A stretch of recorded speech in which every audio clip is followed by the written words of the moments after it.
Aiwa. Ini ndini komisa.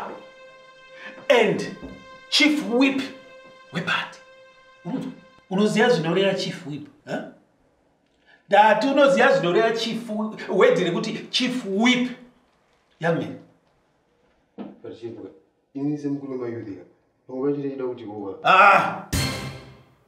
Dati unoziya zvinoreva Chief Whip here. Don't run away from the question. Chief Whip, I don't know what it is. My youth ambassador. English is nowhere to be found. Chief Whip. Zvinoreva shabuhombe yemusangano ini. Chandinenge ndataura ini. Pakumhanyaniswa nekumhanyiswa musangano. Ndozvinoitwa.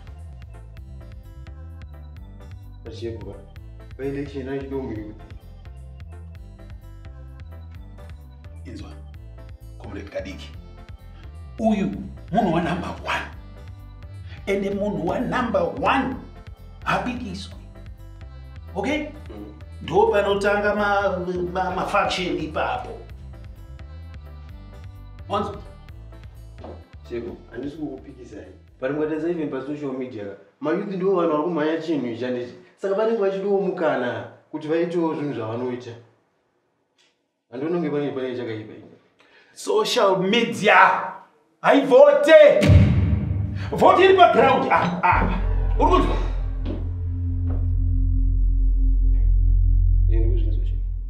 Okay. On that note, chimbonitarisirawo pa Twitter pangu kuti vari kuti chinasi.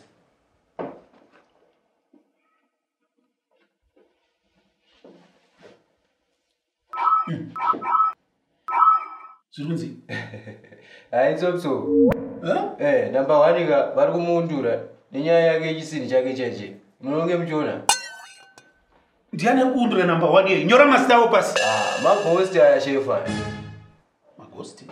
Kule ghost zvipoko. Maghost account vanenge vachishandisa ma-fake names kuti like Peter Jones anapa chukwa. Okay. Kupangu vari kuti chi?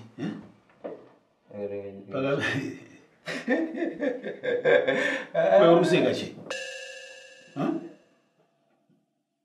Hanzi chi? Haisi nyaya vanongoda kusaisa. Vana basa. Ndinongopindura namushini. Nyora mazitawo pasi. Uwatuke. Wazvinzwa ka? Kuwatuka pachikomrade chaipo. Tangana kumuti pfutseke. Ende pfutseke yacho ka? Dati kunyatsoti fu. Ozopedza kuti tseke. Kuti anyatsorwadziwa. Chef, imuri munhu mukuru ka. Ini ndikazotanga kunyora izvozvo ka image yenyu inotanichika munobva masvoreka. Saka ndakushandisa ghost account. So that hazvibhekifai kwamuri. Okay. Komeza, mai madhadha vati vada kuonai. Oh yes, vaita vapindi. Saka comrade Kadiki. Nyaya iri papa mainzwa ka. Yeah. Moita mudhara uyu anotsa Tungujo. Moita apinde. Naika omobharisa mayouth ako abude anomubvotera zvine mutsindo. Nokuti munhu wa number 1. Ende azvibikiswe handino unekete. Yeah. Vari muona chichefuka. Zvinhu zvacho hazvizoda. Mayouth anenge achidiwa mukana kumisa. Handiti inzwa ka. Mayouth nguva yavo ichasvika. Ngavambongwavha. Uri kunzwa here? Time will come surely and soon.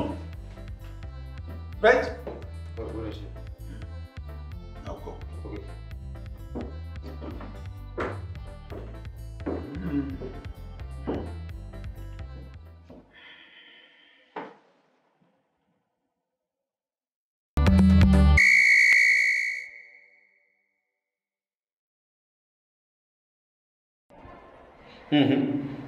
Yes, they're an independent electoral body. Saka ivo ve opposition kana vachinga vafini kana neyo iripo yacho iyoka ngavagadzire yavoka. Comrade, that is not an issue that you can call me to debate on the opposition. Isusu, we are very clear, our position is very clear on that. Yeah. Yeah? Uri kuti chiko iwe? hanzi ndinomukwata. Handitye chinhu ini. Handimutye ngwai. Ye kanhasika. Ye ndikukaundura pa-TV.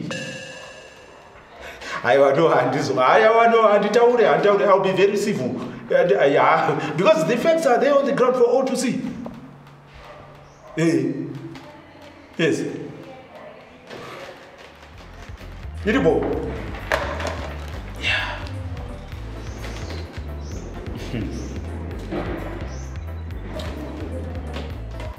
Yeah. You be very cool, relaxed, I did. Uchimaya uchita kudira venom. Teach. Uchivhomera mafera teach. Uchivhomera mafera. Number 1 anofana kuona kuti haiwa mukomana ari kuseva pachivhitivhiti. Yeah. Right. Rega ndiudze vanhu paTwitter. Rega ndikande paTwitter kuti ndirikuundura munhu live paTV das. Comrade Kadiki. Nasi ndikunoundura kahappy ke-opposition pa-open party TV. Where's it? You comrade Kadiki. It's about debate as this. Last time I was about to solve my TV. Comrade, ayo skiri yacho ndakaibata. Amunotonyadzisa. Ayo ndakaibata zvacho. Mirai ndingoti 2 minutes. Ndingoti tata. Mirai.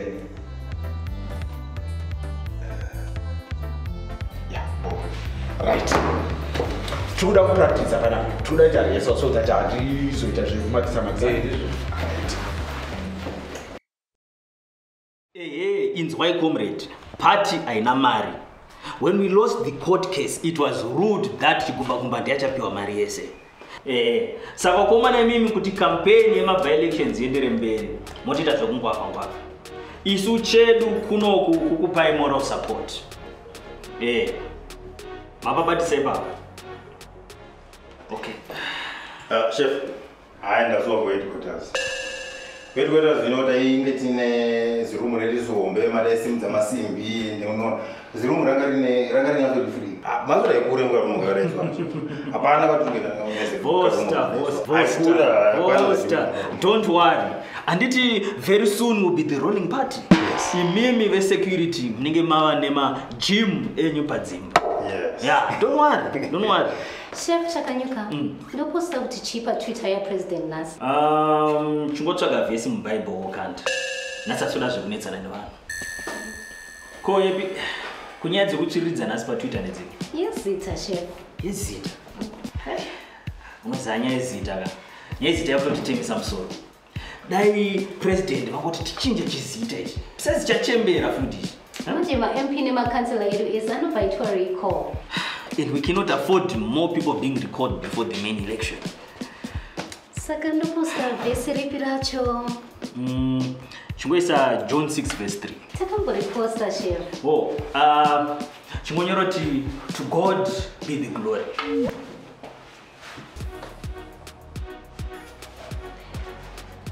Chef. Nasi ndine debate na Chete pa-open play TV.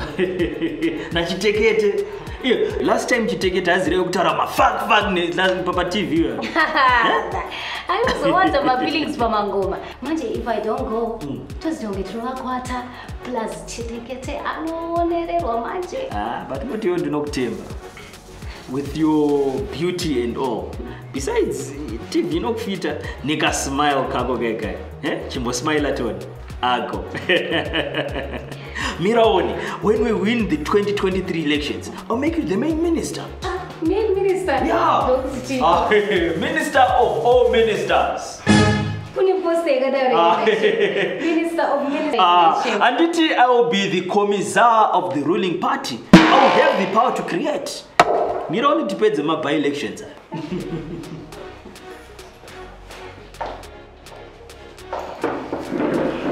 Boss, yes. Make sure she's safe. Chef, no, don't worry, I'm okay. No. You are the spokesperson in the party. You need to be safe. Besides, look at Sarana Foster with security.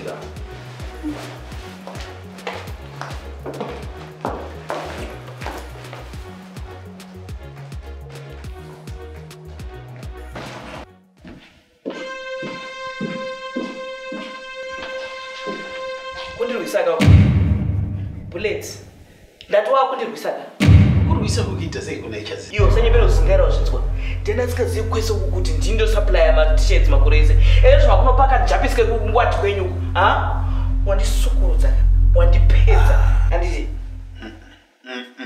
no handisi kukurwisa inzwa kondinoita procurement rini iwe bhamani iwe procurement kavanhu vako iwe wanditi hapana kana tenda inoitwa zvisina kuapurufwa newewewe agirlfriend kako ndokanyowani manyikala usinganzika ini ndogadzira nyowani iweka usakangana kuti mafaira ako ndinawo makazarawo ndoda kukuita anonzi maonesa uzinzwa ukada kutamba neni kabuleti abai elections kaya anozosvika wauko kurokesheni kubranch futi kusero wazinzwa mira uone zvako ndobvunza ndiko chazezesa mira uone komune chazezesa dzokaititauri kaya come back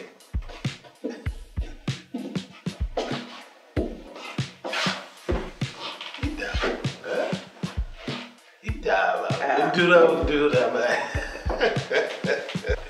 No, just get it. 25, okay?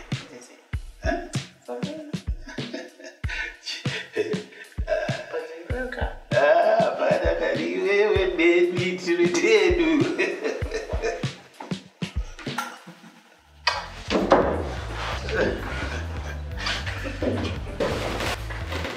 Iboy.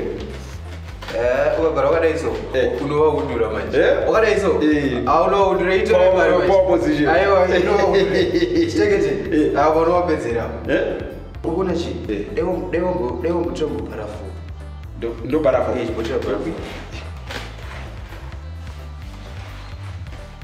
yo chichimbo is a left to right it's a left to right. Yeah. What's this? I take mine. I take mine. No power. I don't know the power position, my dog. You don't know the power position. Chitekete. Abona wapedzera. Usangokanganwa left ku right. Left ku right. Andikanganwe kuti left inokwira right. And in fact zvandingatoita ndezvo kuti ndo rega ndisemakakisa. Ndisa anditi. Ndisa so that andikanganwe kuti left inokwira right. Waibata. Koshi. Saka debate kwacho unoenda nei ichi pakuita sei ndikona kuuza makakizi mazokusika iwe munhu mukuru akaita sei unokanganwa kuti left zvako unoenda kuraiti apa unoenda kudebate handiti ndenge ndiitira kuti ndiite focus comrade Gadiki ndiite concentrate on the debate waibata concentration maximum concentration comrade saka moti yacho munoimusa sei manje ndatokagara hapo iwewe kuri kunzi ukabvunzwewo kuti hanzi sei magoko ekurozi asiko unotaura kuti chii kuti ndikabvunzwa kuti sei marodhi ekugoko ekwasiko unovaudza kuti kudini. Alright.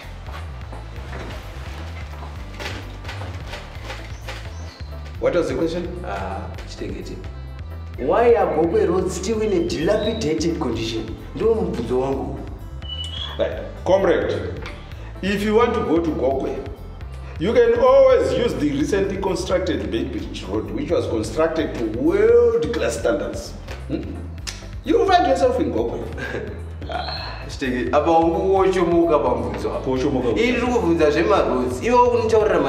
Comrade, without inditaure nyeze road dzipi dziri Gokwe road dzemukoro dzemombe without indipindura kuti chikwepa. Aiwa. Iwe chiteketeka iwewe.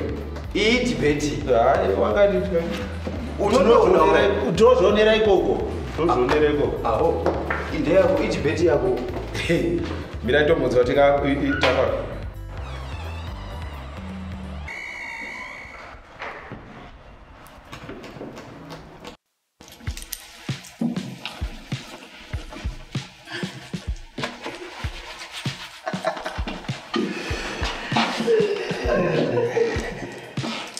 Chazi. Buleti!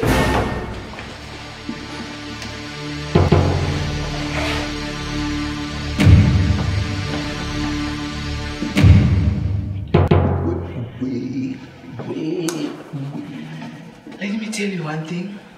Kunorufungwa Chete Chinhu. Forget and smile. As long as the chiri pond children paying Kangano. Tiswari to Chinhu. Tiswari to Msangano. Hi.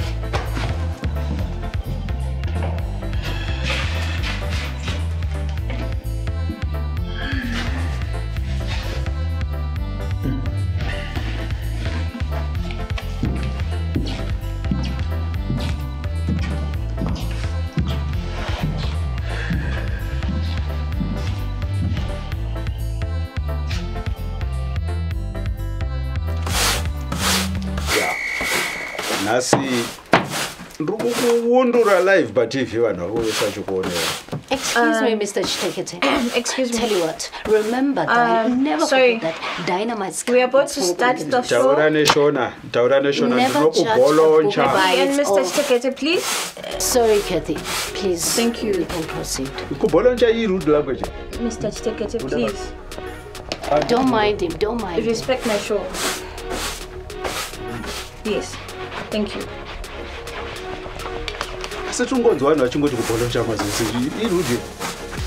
Please.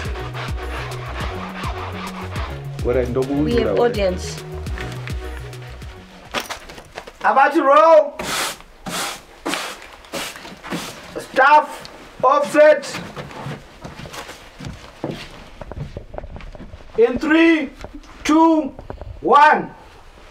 Good evening, viewers. Welcome to Open Pali, the #1 team of current affairs and news. I have Miss Happy from the New Dawn, and I have Chete. Actually, it's Comrade Chete. Good evening, viewers. Good evening, members of Chedu. Forgetting all the members of New Dawn Party. Okay. Happy, you can greet the audience. Thank you, Kathy. Good evening, viewers. The opposition cannot claim that we have infiltrated them or that we have captured the electoral system. Huh? They cannot claim that Chedu is a violent party. Or he will accuse us of gerrymandering or any other nefarious electoral shenanigans. Chedu is a party which has people of this nation at heart. And the people of this nation have Chedu in their hearts. And so we are going to win these by-elections. Because we have developed this nation. Because we shall continue to develop this nation. If you say you have developed the nation, how come we still have the Gokwe roads that are in a dilapidated state, Mr. Chete? Comrade. Which Gokwe are you talking about? The Gokwe I know is fully developed. You know, Gokwe, I know they are well developed. In any case, if you want to go to Gokwe, you can use the Bike Road, which has been recently constructed. And it was constructed to world-class standards. Okay. Unless if you are talking of Tunzira Twengoro to Rumkatuma village. How can you expect us to tar all those Comrade, we are going to win these by-elections. Audience, there you have it right in your face, happening here in this reality show with Kathy. And tell you what, these are the what can I say, kind of leaders that we have to lead us. Ladies and gentlemen, my fellow youth out there, let's change. Our future is in our hands. We need future leaders who can stand up. No. Let's go out there and be vigilant. Let's I seek the protection of your chair. I seek the protection of your chair. Yes, go and register. Register to vote for Chedu. Go and register for Chedu. Protection. Wundura!